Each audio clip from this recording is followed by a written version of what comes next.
belligerent Stalin addresses a closed party session in October 1925. He declares war on Russia's farmers. The kulaks are traditional enemies of central authority. He lashes out. Kulaks are the stronghold of counter-revolution. Rise up in arms against the kulaks. Liquidate the kulak class. A little over 50 years ago, the Club of Rome published the Limits of Growth report.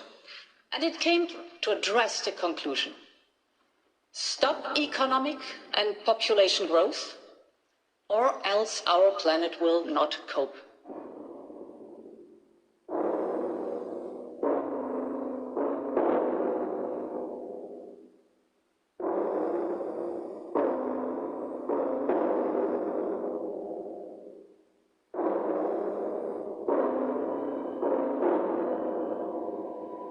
The Netherlands is one of many nations that's been taking measures to reduce its nitrogen pollution, and a number of farms may have to be closed down. In order to restore nature, we have to reduce the number of animals in the Netherlands. It's basically the second largest food exporter in the world, and they're being told that they're going to need to cut their production at a time of global food insecurity to basically follow climate mandates. This seems like complete insanity to me. Part of the Dutch plan is to buy out farms which are being seen as being pollutant. The minister talking about hugely attractive buyout packages, that's a ridiculous statement. Nou, wat het kabinet nu echt... The government should force farmers to stop. It has to happen now, and it will be painful. Farmers have to be told, you will need to quit and we will withdraw your license. We will compensate you, but you have to stop. Lots of questions about their future, so they want some answers from the government. What will happen to us? Environmental groups have said more reductions, more cattle has to disappear. They are using the narrative of nitrogen to get rid of us. But actually we're doing a very important part. We're feeding the Netherlands. We're feeding a big part of Europe. So the population is rising. So consumption is rising. But we want to cut production. This is very illogical. They're taking away the security. And of course they have all these ideas about where we could get our food from in the future. But this is not at all reassuring. What if people just were encouraged to eat less meat or to, eat less dairy? Bill Gates and big names in Hollywood are pushing to eat bugs as a way to prevent climate change.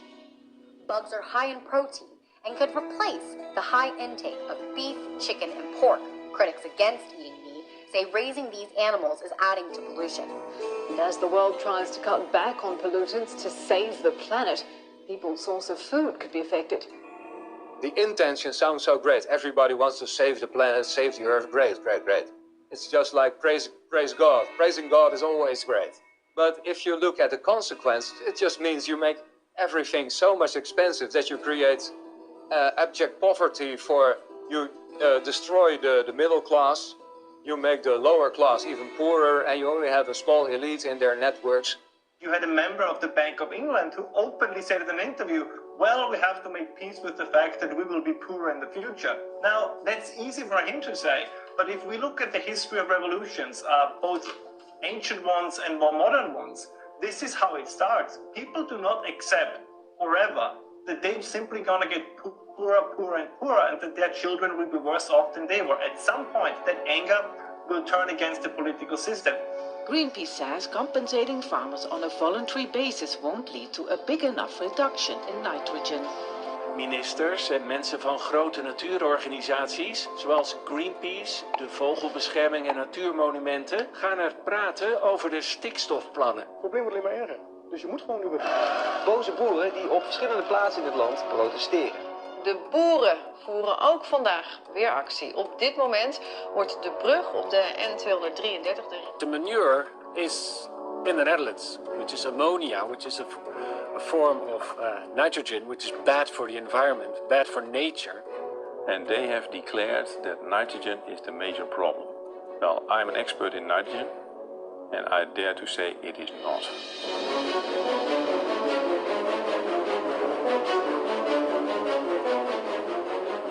We're basically going through the new technological revolution, aren't we? And under the guise of climate change. So they're being told, change this and that, make it more environmentally friendly, you're destroying the land. But actually, it's just more corporatism, and it's taking away the national identity, I think, of so many people around the world, especially in this case, the farmers.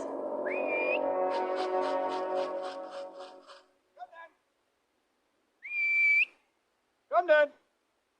Come then. Come then.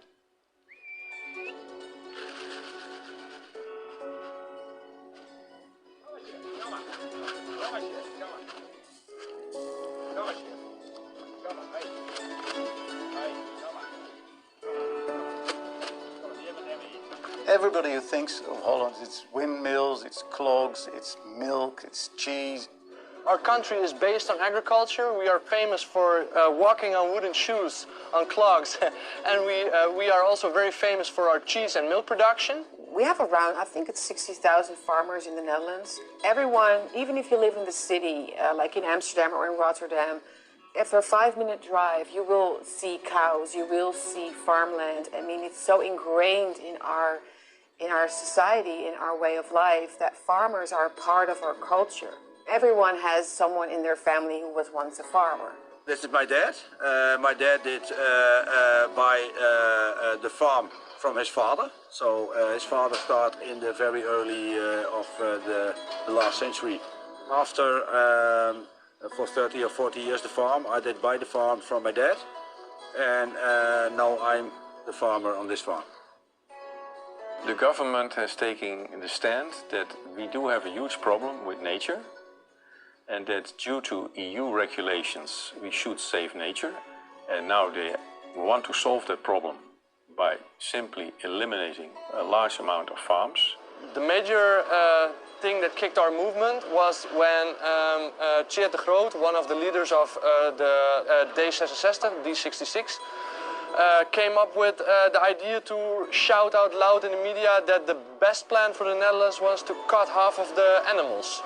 So he wanted to get rid of half of the livestock of the Netherlands.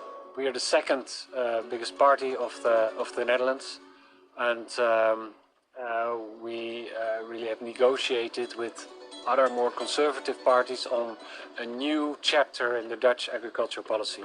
They said in 2019, they said publicly that they want to get rid of half of the farmers, half of the animals and half of the farmers. When this injustice is put over the Dutch farmers, a lot of people stood up. Thousands of Dutch farmers are rallying against the government on their tractors.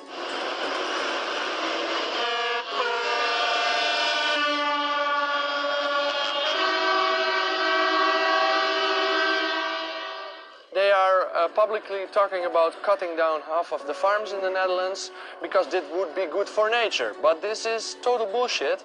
It's a crock of shit. It's bogus. It's a false ideology.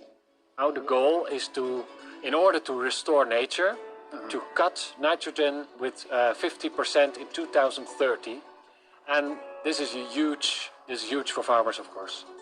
From 28,000 animal farmers, they want 11,000 farms close, and another 8 to 10,000 farms should reduce their production. The effects of this nitrogen policy is devastating. I mean, there's just no other way to look at it, I think. It has been put forward so rapidly, farmers had to immediately comply to these crazy, impossible demands, really. And those demands have resulted in them having to give up their farms. Why? Need to go. My cows? Why? My farm? Need to close?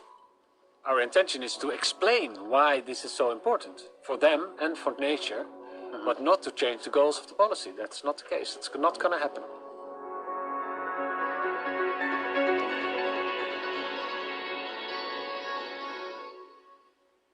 If nitrogen is most of the air we breathe, then how can nitrogen be pollution?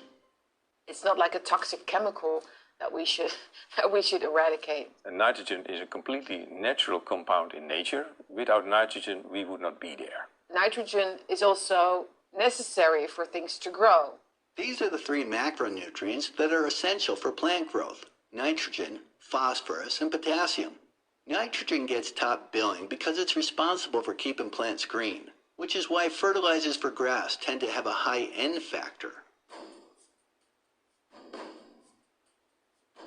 Nitrogen management is an integral part of environmental policies in quite a lot of countries.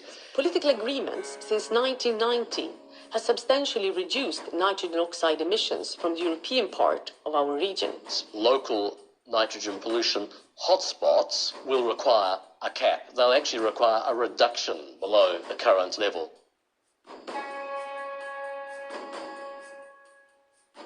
Wat kan stikstof voor schade aanrichten? Wat kan stikstof voor schade aanrichten?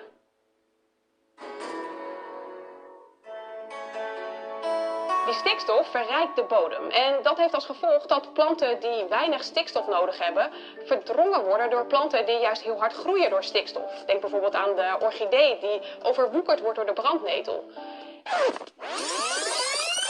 Die stikstof verrijkt de bodem en dat heeft als gevolg dat planten die weinig stikstof nodig hebben verdrongen worden door planten die juist heel hard groeien door stikstof. Denk bijvoorbeeld aan de orchidee die overwoekerd wordt door de brandnetel.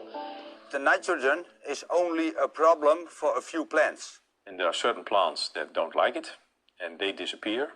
Other plants like it and they appear. So basically what you're doing is changing nature. Doordat sommige planten hier extra goed door groeien. Zij overwoekeren de kwetsbaardere, zeldzame planten. De natuur heeft onder andere last van de neerslag van stikstof. Doordat sommige planten hier extra goed door groeien. Zij overwoekeren de kwetsbaardere, zeldzame planten. Wanneer is iets natuur? Is als het met een grote mate van vrijheid zelf kan groeien. Ja.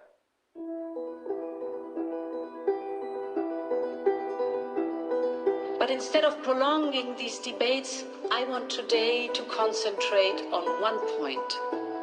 And that is the clear message that a growth model centered on fossil fuels is simply obsolete. We are governed by incompetent people, but we have to face the fact that in the past, previous generations made us so rich that we could afford to be stupid, but gradually we are no longer that rich to afford to be that stupid. Yeah, if we look at the Netherlands, livestock is actually the biggest source. It's responsible for about 65% of all the emissions that precipitate on our protected nature areas. A couple of 100 years ago, we chopped all our trees, and what was left was sand dunes. In Holland, we are a densely populated country, and we don't have nature. We've got a big garden. In Europe, we have the special protected areas, which we call Nature 2000. They were selected according to the special species or habitats we were there. Natura 2000 is the largest network of protected areas in the world.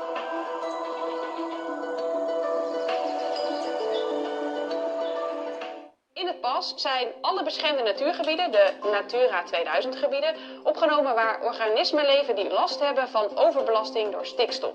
Dat geldt voor 118 van de 160 Natura 2000 gebieden. You have to go back maybe 25 years when some silly civil servants went to the European Union and they said, well, we've got nature, but our nature, we call them sand dunes. And if you have nitrogen oxide deposits on sand dunes, eventually you will end up with a forest, which I think is not bad, but we promised the EU it will stay sand dunes. So we will maintain it like that. We had a lot of problems with nitrogen rules because our farm is near to and in Nature 2000, and that is really a problem for us. This is my land. I'm owner, but this is also nature land, Nature 2000. In this area, The government say we need to reduce 95% of the nitrogen who's coming out of the stables. The government is picking on the farmers, much too much. That is absolutely not necessary to save nature. Thousands of Kulak families are rousted from their homes. Their land, grain, implements and livestock plundered.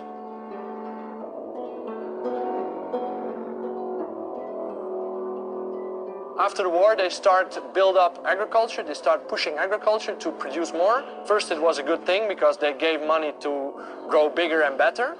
But now they're using the money to control us. For example, I can't choose the crop that I want to grow. I need to change my crops accordingly to the plan of the government. And they have no clue what they're doing. The 15th of May of every year, the Dutch farmers, they have to give up how many cattle they have, how many fields they have, what they grow in the fields, when they harvest, how they harvest. They have to tell which kind of cows they have. They have to tell how much cows they want to have in the nearby future, how many calves were born, how many of them are male, how many of them are female. Yes, it's crazy as that. It's never ending. They want to know everything. So you have to test the manure? You have to test the manure, yes. Every time? Every time. Every time. Every time we have to test the manure, how much phosphate is in it, how much ammonia is in it. So that's crazy. You can't take manure to your neighbor's farm? No. Without a laboratory test? That's correct. That's correct. And since how long have they been doing that? Well, that is all. That's for probably 20 years now. It's so complicated. It's not anymore possible for me as a farmer to report them. We have to put it by an administration who have to do it for us, and well, that is about somewhere between 5,000 or 10,000 euros a year cost, which well, we don't get nothing back for it. It's no use. It's only more costs and less income for me as a farmer. In the search for contraband, every home is ransacked.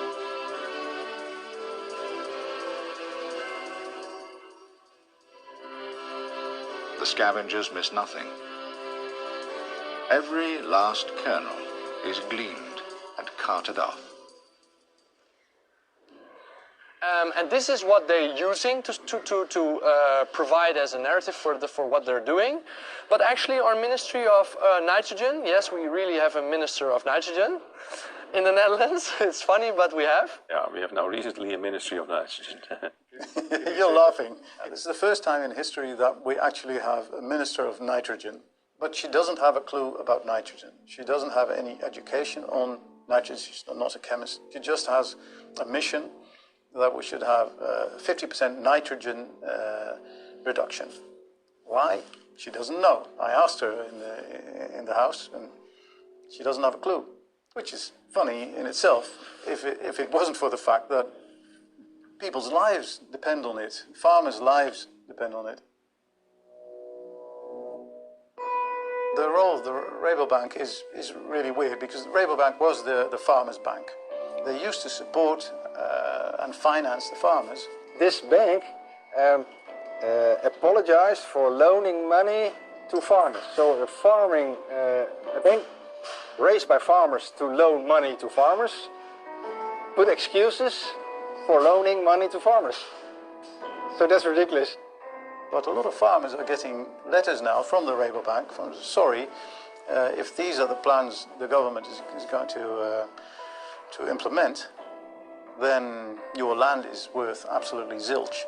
It's a scary collaboration between the government and the banks and other entities.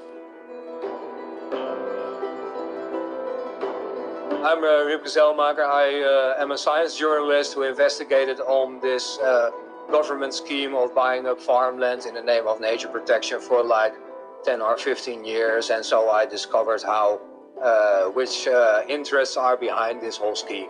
I used to be a real greenie, a conservationist, but I turned more into a supporter of the fishermen and the farmers because I saw what interests are now also behind so-called conservation. I studied the role of the NGOs, especially here in Holland. Who are these NGOs? If you move in closer, you see that who's their largest funder? The government. So actually, It's not NGOs like non-governmental organizations, but they are governmental extensions.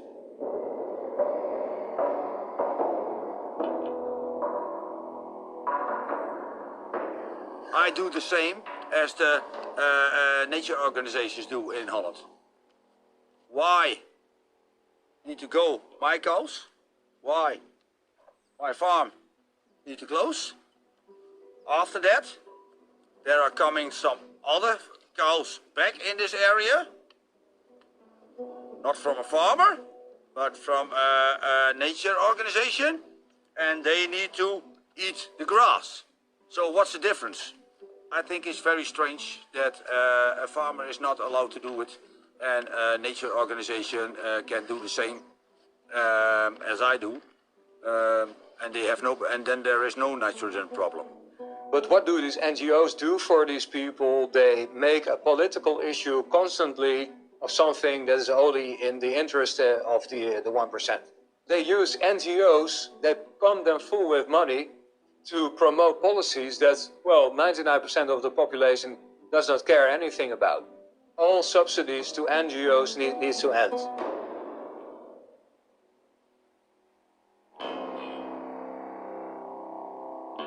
There's this notition of the government that they want to convert another 150,000 hectares of farmland.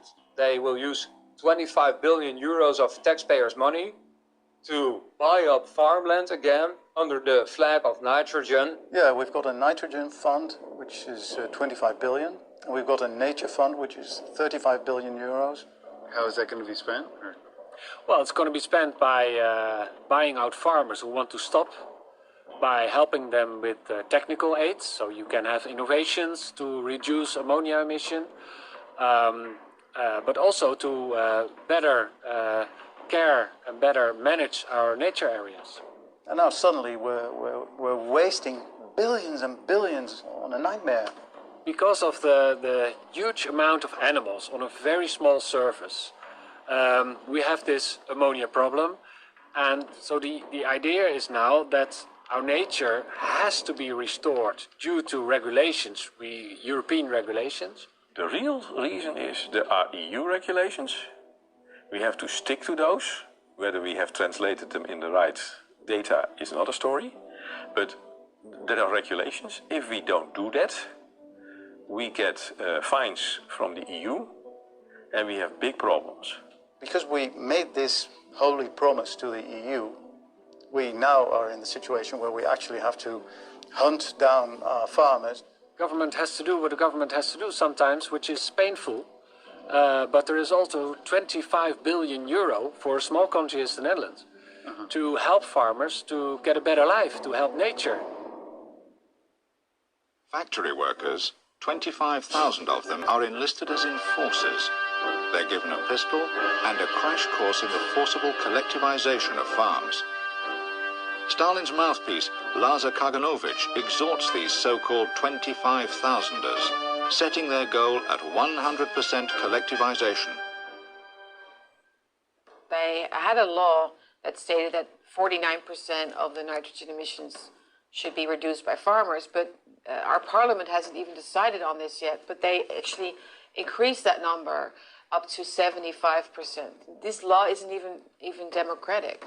Nobody in the last elections voted for this. It's been clear for a couple of years that the government wants to reduce nitrogen emissions, and especially wants farmers to step in reducing it, and not the industry. If you have the building activity, you're also producing nitrogen. There, you see two pipes. Those two pipes are from brick fabrics. We need the brick fabric because we want to build some houses. When you need to reduce nitrogen, and you say we need to reduce nitrogen a lot, you must look where can we reduce nitrogen. When you build a new house, you need bricks. The purpose of the measures that are, the legislation they are trying to push on us now is they are using the narrative to cut down emissions, but actually they want our soils, they want our land. Lots of people love eating beef, but it also has the biggest environmental impact of nearly any food we eat. I don't know if you've ever seen a cow up close, but they're massive. It takes a lot of cow food to make that much cow.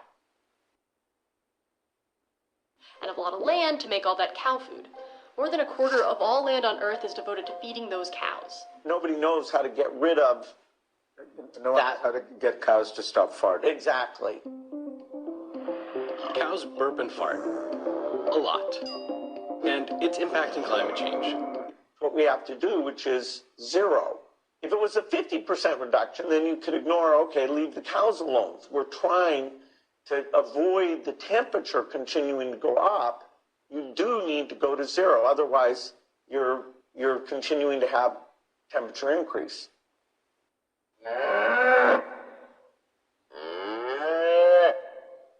Bill Gates has been secretly buying up all the farmland across America and is now the largest farmland owner in the United States.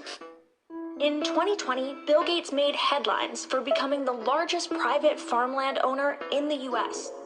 The farmers are targeted, and why are the farmers targeted? Because they have land. They need to build houses, they need to build factories, they have to build highways, and that they need therefore the farmers' lands, and they want to get it as cheap as possible. We need 1 million houses.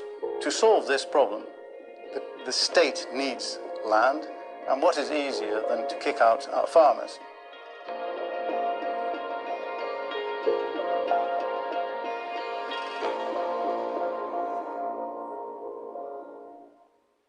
Agricultural food giant Cargill plans to start selling wearable devices designed to curb methane emissions from cattle.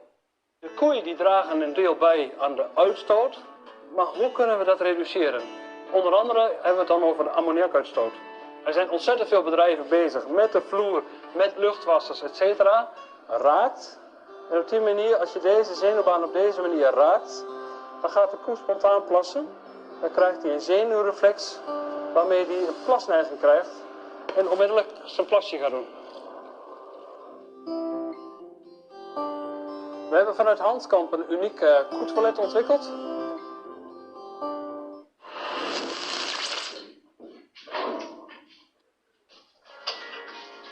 I mean, we have a problem, and we have to solve it.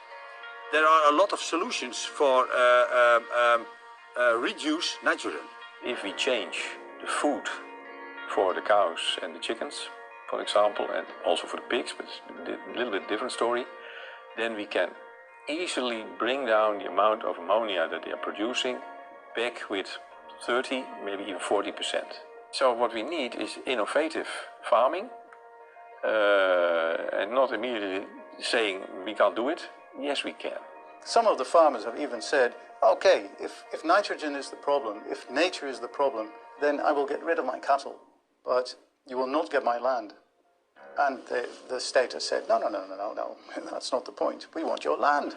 Farmers are in their way, and they want to get rid of us, but we won't let them. They are really suffering. They're really feeling like they have absolutely no other option anymore. I believe 6 farmers have actually hanged themselves because of this new policy. What I'm hoping to see is that more, Dutch civilians, also from the cities, will join in on their actions and protests, so they don't need to do it by themselves. Every day you read in the newspaper that some media is trying to say, mainly the governmental media, is trying to say that we are losing the support of the people. And I think if you go into the center of Amsterdam and you see the people that only read the propaganda that is produced by the government, yeah, then they have nothing to do with farmers, because they buy their food in the shop and that's it. So they have no binding with farms. But if you ask the rest of the Netherlands that living in rural areas, they support farmers very much. You can see that with all the flags upside down. It's a distress call. We turn the Dutch flag upside down. And if you drive through the Netherlands, you can see it everywhere. They wanted to show their distress. So it's like a symbol of distress. And they put them up on lantern posts. They put them outside of their door. I think this is about the people showing each other that they have to connect and stay together in order to fight this tyranny. What is the significance of the upside down flag, sir? It's a flag which indicates that there is an emergency situation. It's from the ship, the vessel sector. It's from the maritime sector. That's a better word. Oh, you're supposed to do that if the vessel's in distress? Yeah. That's the traditional form of saying there's an emergency. So. Do you think there's a distress, or maybe there's certainly distress, yes. But I guess you guys have different opinions on. We have different opinions. They use false pretense to force their own agendas and force their own ideological ideas. Under the guise of democracy and liberalism, they are taking away rights.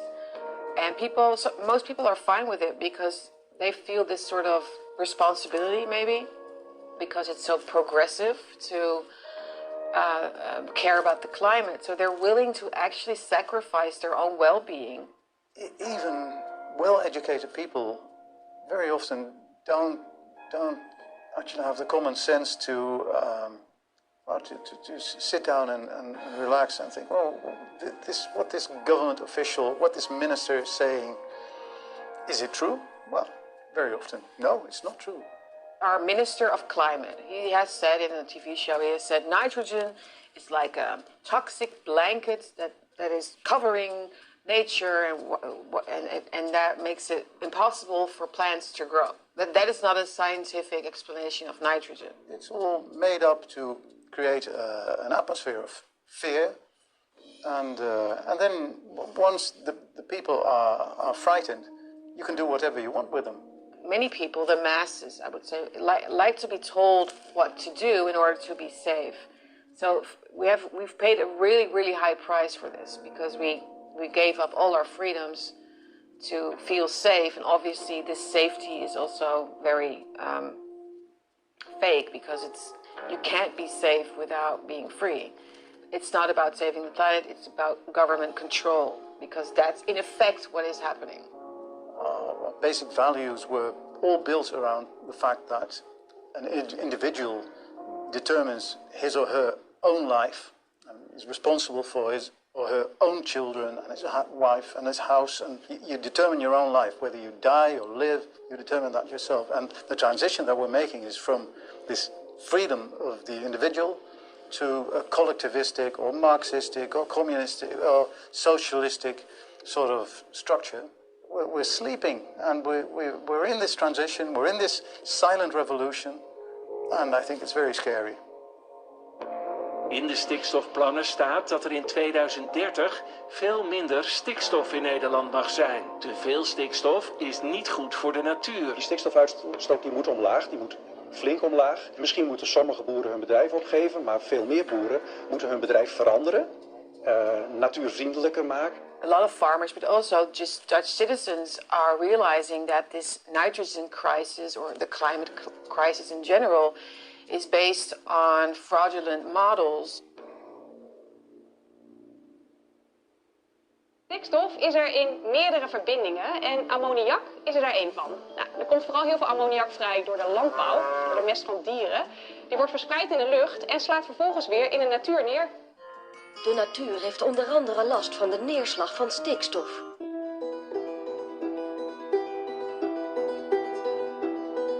The people who really know something about it, the professors in this field, they said, let's scrap the model. The model should be out of the window as fast as possible. So this is my office. I've done a lot of work on the North Sea, over there. I've worked on the Antarctic. And there you see me with the king and queen, although they were prince and princess at that time. So, and there you see me with the former queen, getting a Medal of Honor for arts and science. What is your specialty? I'm a marine ecologist. So I'm a marine ecologist, so studying the system as a whole, and my main thing is humans and the sea. When I retired, I became member of a Dutch political party, and well, I started on working on the nitrogen there, and I said, okay, this is the data are not right, and we should do something. And besides that, I think that you're overdoing the damage that nitrogen is doing to nature. There is a problem. but it's not as bad as you are claiming all the time. The idea of these people is there is a problem everywhere, so we have to solve it everywhere.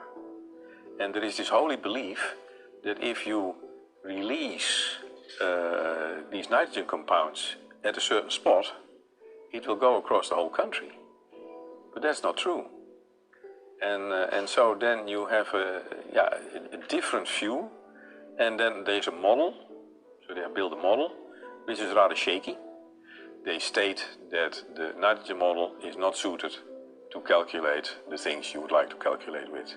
You can use it for analyzing where the problems might be, and as a scientific tool to understand the processes better, but it's absolutely not capable of calculating the data on which to base your measurements against the farmers. It's bullshit. A few other people, beside myself, have written a chapter in here that this model is not suited for the calculations they are doing. And that the data, even in some spots, have a variation of 95%. And then you use those data to tell a farmer that he has to disappear. And that's something where I think this is not the way to approach this. If the outcome of a model coincides with what I see there out in the field, that's coincidence, because the next year it will be completely different. Why do we even use the models then? Because it gives us the knowledge on the different ways the system can develop. So basically what it can show us is how do processes work. These models are very well suited to test theories. If you put crap in, you get crap out. Yeah, that's something that we have said. There are already big question marks.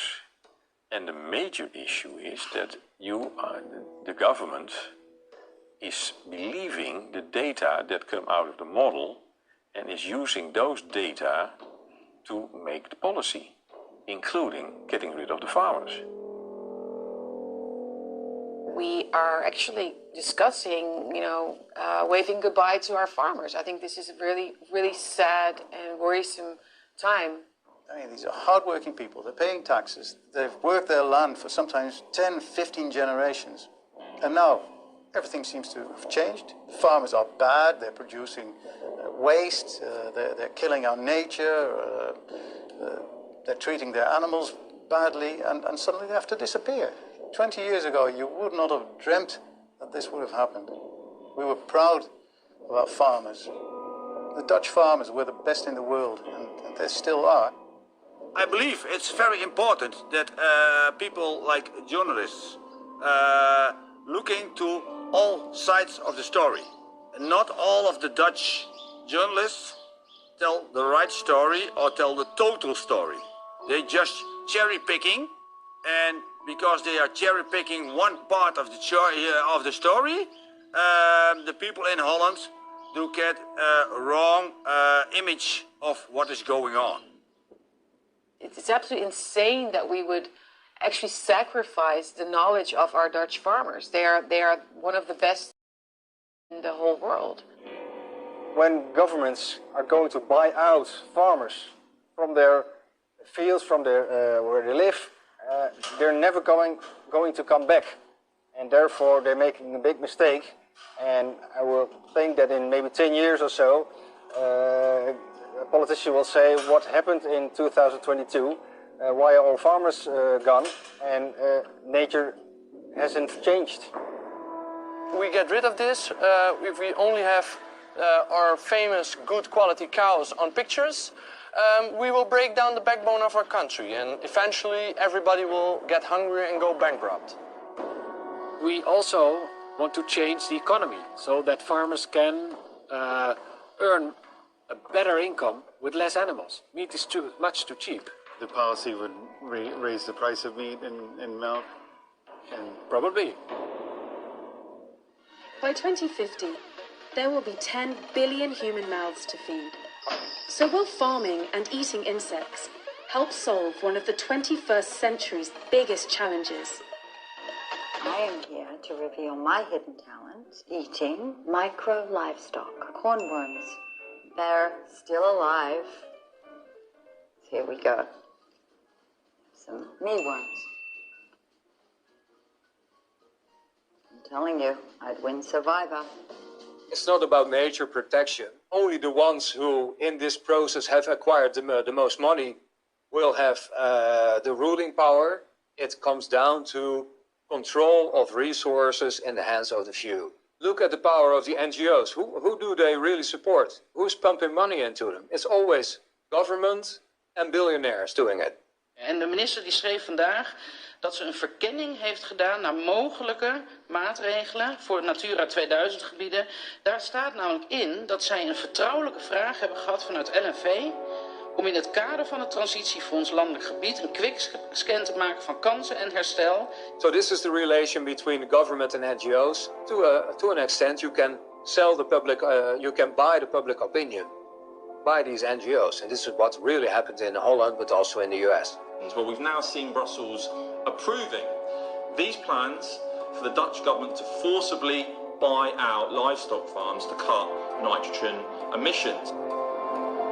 But get this, as part of the deal, the farmers would not be able to ever farm anywhere in the EU again.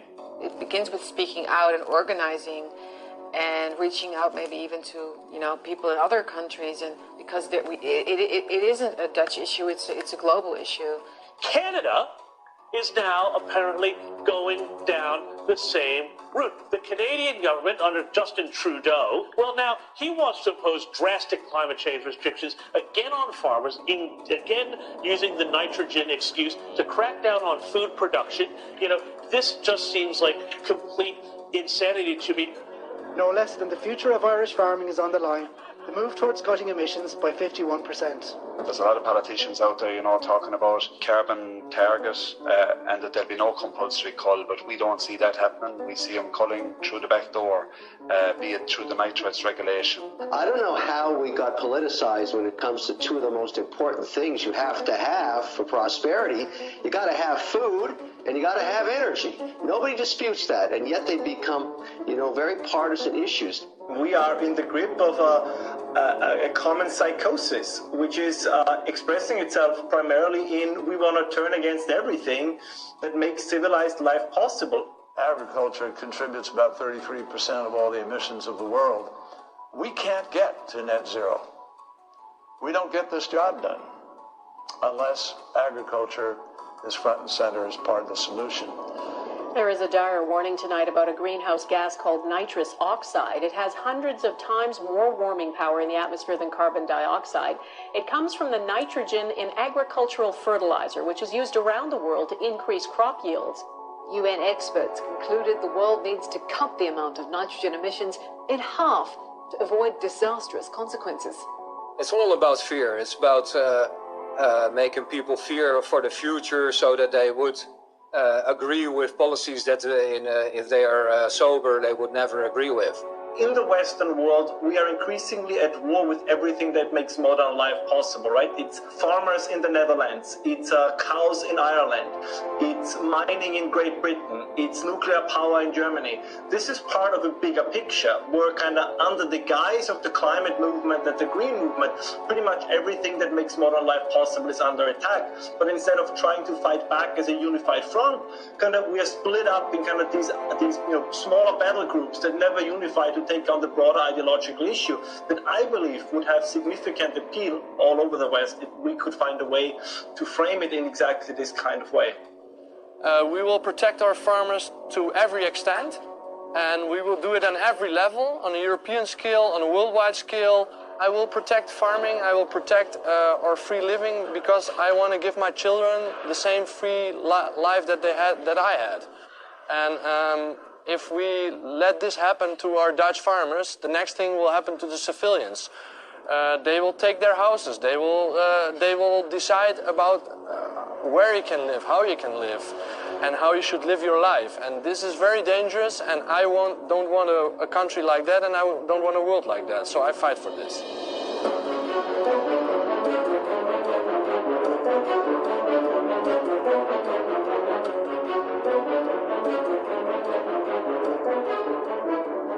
For the remaining farmers, anything is preferable to what they have witnessed.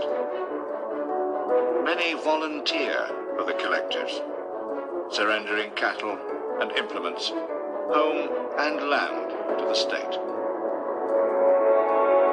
Stalin himself conceives the scheme of subsidizing collective startup costs with the worldly goods of new members.